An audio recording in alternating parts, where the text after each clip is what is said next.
Bonjour tout le monde, j'espère que ça va bien. Valérie Bouillon, directrice des ventes chez les cosmétiques Mary Kay. Alors, j'ai eu quelques questions concernant mon dernier tutoriel beauté sur mon teint, comment je m'y suis prise. Alors, j'ai décidé de faire le contraire ce matin. Je me suis maquillée les yeux avec la fameuse palette, mais celle-ci, c'est la Simplement Charbonneux. Alors, je vous la montre à l'instant. J'ai utilisé des teintes de bleu, gris, charcoal, vraiment là, des magnifiques couleurs, j'aime beaucoup. Alors je vous le montre à l'instant, mes yeux sont maquillés, mais j'ai pas fait mon teint. Alors vous me voyez à mon état naturel, ça me demande un peu de sortir de ma zone de confort, mais ça va aller. Alors comme je vous disais, j'ai des petites imperfections moi aussi, et puis j'aime bien prendre le temps de me faire un petit canevas avant de maquiller mes yeux, mais là je vous montre comment faire pour vraiment venir faire un teint parfait, qui n'a pas l'air non plus poudré puis grimé comme on appelle. Alors je commence tout de suite. Donc première étape, comme je disais dans mon ancienne vidéo, la base à fond de teint. Donc, vous allez voir déjà la différence si vous regardez mon front. Regardez comme il faut. Donc, quand je vais l'appliquer, je vais vous le montrer juste d'un côté. Qu'est-ce que ça dit, en fait, qu'est-ce que ça donne une fois appliqué pour créer une base vraiment parfaite. Donc, remplir un peu les pores de peau, matifier. Je ne sais pas si vous allez voir un peu. Je vais vraiment faire tout mon côté gauche pour commencer. Ce qui va faire que mon fond de teint va durer beaucoup plus longtemps aussi. Ça prépare vraiment bien ma peau avant de mettre le fond de teint. Donc, je ne sais pas si à l'écran on le voit. Peut-être comme ça. C'est un peu difficile. Mais je vous assure de vraiment la différence une fois qu'on applique le fond de teint. Donc, là, je ne vais vraiment pas avec la méthode la plus rapide. Là, habituellement, j'en mets dans mes doigts. Je mélange dans le bout de mes doigts puis j'applique avec les deux mains. Donc, ma base est mise. J'enchaîne tout simplement avec mon fond de teint, mon préféré, le fond de teint liquide mat anti-âge. Donc, j'en mets une petite quantité dans le bout de mes doigts. C'est vraiment à base d'eau, comme je vous disais, donc très liquide. Je mélange vraiment dans le bout de mes doigts pour réchauffer les pigments, pour éviter qu'il y ait des démarcations prononcées. Donc, une fois que c'est bien... vous allez voir, ça réchauffe avec la peau. Et puis, ça se fond vraiment bien après pour vraiment aller chercher la bonne nuance. On a, je pense que c'est 27 nuances de fond de teint, fait que vous êtes sûr de trouver la bonne quand vous venez me voir. Alors, j'applique de façon uniforme. Et le fond de teint, je vais vraiment en allant vers l'extérieur et je termine en balayant vers le bas pour éviter de créer un effet rebrousse-poil avec le petit duvet qu'on peut avoir des fois sur les joues. Puis là, le fond de teint, il se ramasse comme en dessous des poils, puis ça crée un relief qui est vraiment pas agréable, puis pas intéressant du tout. C'est une bonne idée, en fait, quand on se fait des yeux charbonneux ou un maquillage un peu plus foncé des yeux, de faire le fond de teint après.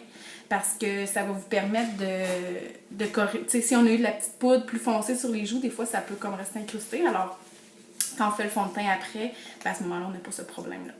Donc, mon fond de teint est mis. Je vais y aller avec mes petites corrections. Le correcteur de cerne. Pêche. Donc, j'ai en appliqué au niveau de mes cernes ici. J'en mets vraiment pas beaucoup. Voilà. Et je vais venir simplement avec mon pinceau à fond de teint liquide, estomper. Et là, je fais bien attention de ne pas embarquer par-dessus mon maquillage, parce que j'en ai mis en bas. Et je fais la même chose de l'autre côté.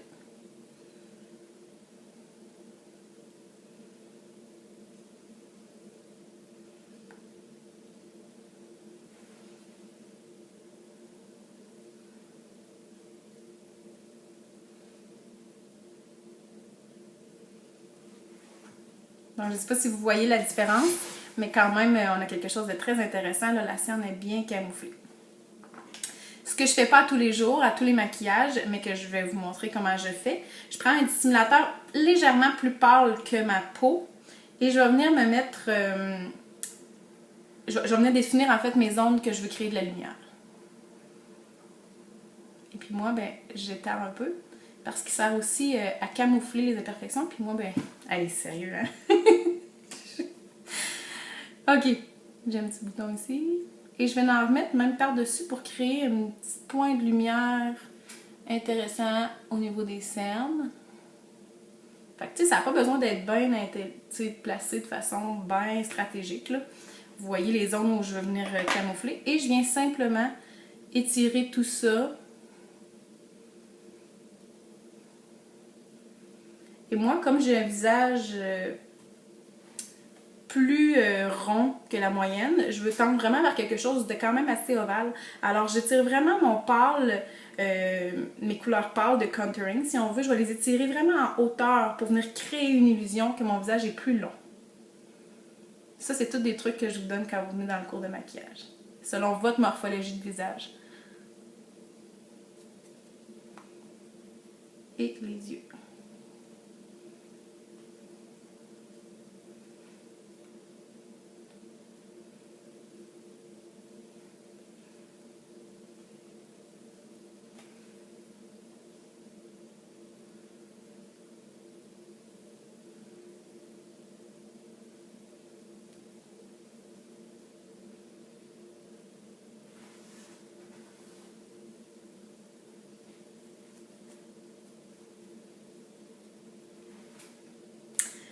Déjà, c'est merveilleux. Je pourrais sortir comme ça, mais je vais continuer parce que vous m'avez demandé comment je faisais exactement dans toutes les étapes, dans tout l'ordre en fait.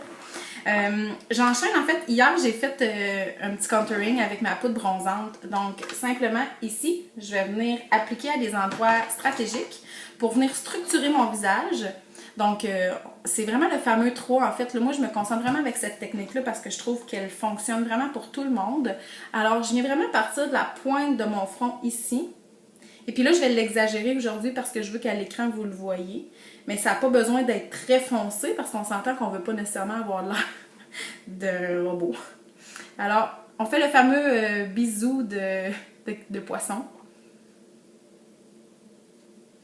Et on vient vraiment rentrer dans la ligne pour creuser un petit peu. Donc, c'est simplement pour sculpter le visage, pour structurer bien le visage. Et là, je vous le dis, je l'exagère. Ça n'a pas besoin d'être foncé comme ça.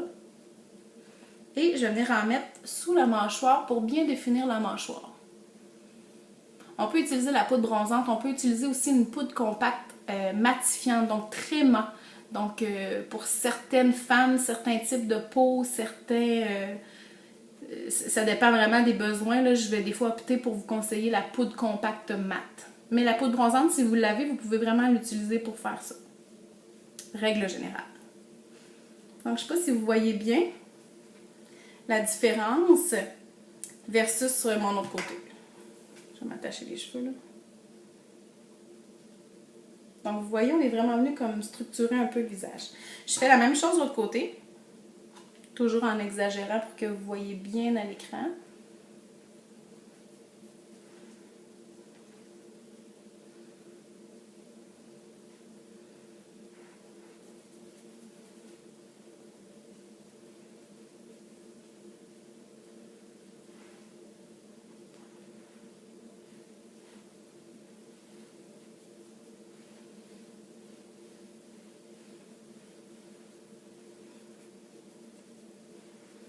Donc, vous voyez, c'est quand même intéressant l'effet sculpté au niveau du visage.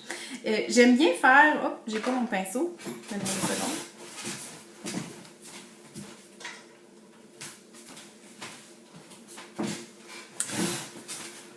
Alors, j'aime bien faire aussi mon nez. Donc, je viens utiliser la poudre bronzante aussi. Puis avec mon pinceau pour les yeux, je vais en prélever un petit peu. Et là, je vais vraiment venir sur la pointe, en fait, l'os ici de mon nez, de chaque côté, créer une ligne.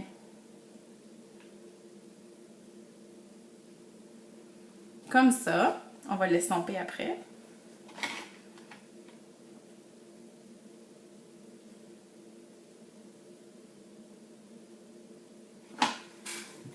Juste ça, là, vous voyez déjà la différence. Qu'est-ce que je veux venir créer, en fait. Donc, je vais juste venir estomper un petit peu aussi au centre. Et je viens juste descendre après ma poudre bronzante vers le bas de mon nez. Ça va vraiment comme les ombres, en fait, tout ce qui est teintes un peu plus foncées, mat, vont venir comme renfoncer, créer une ombre creusée. Alors, je vais avoir tout simplement l'air d'avoir un nez beaucoup plus mince. Et j'aurais pu utiliser un dissimulateur plus foncé, un fond de teint plus foncé, même la CC crème très foncée. Mais ce que j'aime de la poudre, c'est que ça fait un fini un peu plus naturel, moins grimé, comme je disais tout à l'heure. Donc vous voyez, on le voit là, très bien. Là. Très bien même.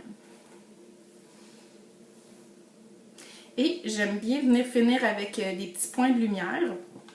Donc avec mon fard à joues en duo, ce que j'aime bien, c'est que j'ai le fard à joues et j'ai l'illuminateur en fait. Donc je vais venir en chercher un petit peu. Et j'ai une à placer à des endroits stratégiques. Donc, je crois que ça s'appelle l'arc de jeunesse ici. L'arc du nez.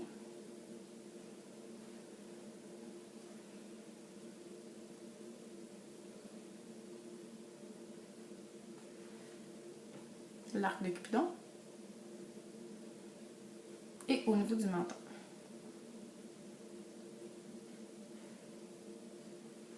Et voilà. J'espère que vous voyez bien la différence. Ouais. Cool. Et un petit peu de fard à joues. Et on a presque terminé. Donc moi, je prends toujours mon fameux goyave juteuse. Là. Je suis en amour avec ce fond, ce fard à joues-là. C'est le petit orangé ici. Il est mat. Il fait parfait pour les teints chauds. Je l'aime beaucoup. Alors, on vient vraiment sur la pointe de la pommette en faisant des petits... on peut faire des 8. Donc, on ne veut pas aller plus proche du nez. Puis, on ne veut pas dépasser non plus le coin externe de l'œil. Donc, dépasser vers le haut. On veut vraiment se concentrer sur la partie qui a l'os pour créer vraiment une... Tu sais, en fait, c'est pour montrer que la pommette est vraiment comme pumpée. Je sais pas trop comment dire ça. Mais pour dire qu'elle est comme un peu plus relevée. Et ça vient vraiment bien définir. Ça donne un petit effet rafraîchissant. J'appelle mon effet bonne mine. En fait, là, je peux plus me passer. Je peux pas sortir sans faire rajouter quasiment. J'aime trop l'effet que ça donne. Donc, j'y vais vraiment par couche. J'aime mieux y aller graduellement plutôt que d'en mettre trop puis finalement me retrouver à devoir corriger. Ah, tu vois comme j'ai fait là, mais c'est parce qu'à l'écran, j'essaie de... Petit truc si vous voulez corriger, parce que de toute façon, après ça, je m'en viens avec la poudre libre translucide, simplement pour matifier, fixer. Je vais en mettre dans mon couvercle, en petite quantité. Ce qui est bien avec ces petits boîtiers-là, c'est que c'est vraiment comme une passoire. Alors, vous voyez les petits trous. Donc, quand j'en transvide dans mon couvercle, après ça, je peux juste barrer, puis ça se vide pas dans mon coffre de maquillage quand je voyage ou quand je dois quitter. Et je viens en placer vraiment partout sur mon visage. Et si j'ai trop mis de fard à joues, ben ça va venir le tempérer, si on veut, donc le faire paraître moins intense. Ah, et puis j'ai pas mis de rouge à lèvres. Je pourrais. Comment vous trouvez ça? Pas pire quand même, hein? Alors, je vais aller chercher mon rouge à lèvres. On va y aller avec un rouge à lèvres plus foncé. J'avais même pas prévu de vous mettre ça.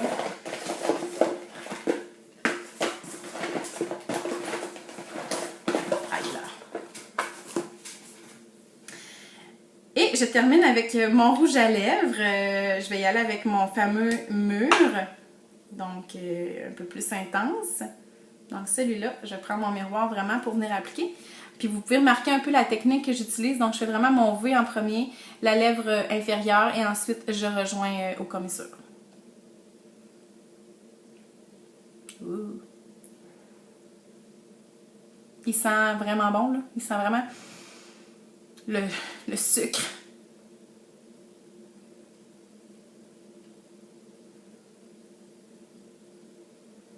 Donc, on fait le V, on fait le bateau qu'on appelle donc juste la petite courbe à la lèvre inférieure et ensuite je rejoins aux commissures.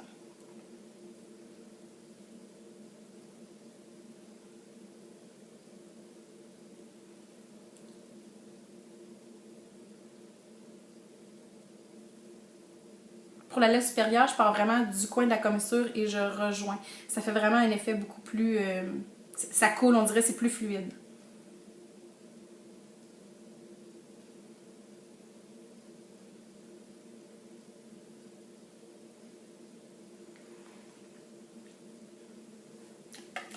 Tabarouette.